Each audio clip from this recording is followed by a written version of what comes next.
ایک بہت پرانا واقعہ جو آج میں آپ کے ساتھ شیئر کروں گی، اور شیئر کرنے کا مطلب یہ ہے کہ میں بھی غور کروں اور آپ بھی غور کیجیے گا اپنی زندگیوں پر۔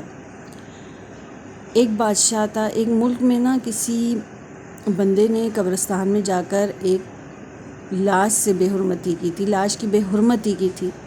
تو وہاں کا جو بادشاہ تھا وہ بہت نیک اور پرہیزگار بندہ تھا۔ تو اس کے خواب میں ایک سفید پوش بزرگ آئے، انہوں نے کہا کہ فلاں قبرستان میں ایک بندے نے لاش کے ساتھ کی بے حرمتی کی ہے، جاؤ اسے لاؤ اور اسے اپنا مشیر خاص بنا لو۔ تو بادشاہ جیسے کہ پوچھنے والا کہ کیوں، تو اس کی آنکھ کھل گئی اور خواب ٹوٹ گیا۔ صبح ہوتے ہی اس نے اپنے سپاہی قبرستان کی طرف روانہ کیا۔ جب اس بندے نے دیکھا سپاہیوں کو تو وہ سمجھ گیا کہ میری موت قریب آ گئی ہے۔ اسے بادشاہ کے آگے پیش کیا گیا۔ بادشاہ نے اسے اس کا جرم سنایا کہ تم نے یہ گناہ کیا ہے، اور ساتھ ہی کہا کہ تم میرے مشیر خاص ہو۔ اب وہ بندہ حیرت میں اور خوش کہ میں اتنا بڑا گناہ کر کے بھی مشیر خاص بن گیا۔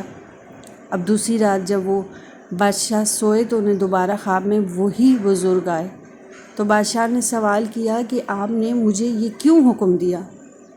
تو بزرگ نے کہا کہ اللہ تعالیٰ کو اس کا یہ گناہ اتنا ناپسند تھا کہ اللہ تعالیٰ چاہتے ہی نہیں تھے کہ وہ میرے آگے ندامت یا اعتراف جرم کرے اور توبہ کرے، کیونکہ قیامت والے دن تک اس کی سزا مقرر ہو چکی تھی۔ اسے دنیا کی عیش و عشرت رنگینیوں میں اتنا گم کر دو کہ وہ سوچے بھی نہ توبہ کرنے کا۔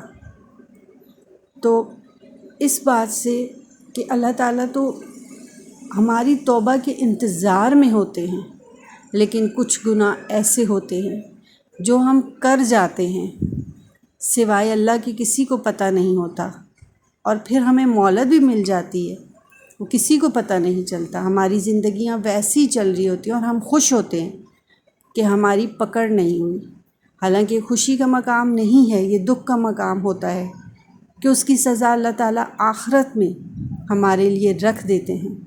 اور اللہ تعالیٰ چاہتے ہی نہیں ہے کہ دنیا میں یہ بندہ میرے سامنے توبہ کرے، اپنے اس گناہ پر نادم ہو، کیونکہ جب اللہ تعالیٰ کے آگے آپ ایک آنسو بہا کر توبہ کرتے ہیں تو اللہ تعالیٰ آپ کو فوراً معاف کرتا ہے۔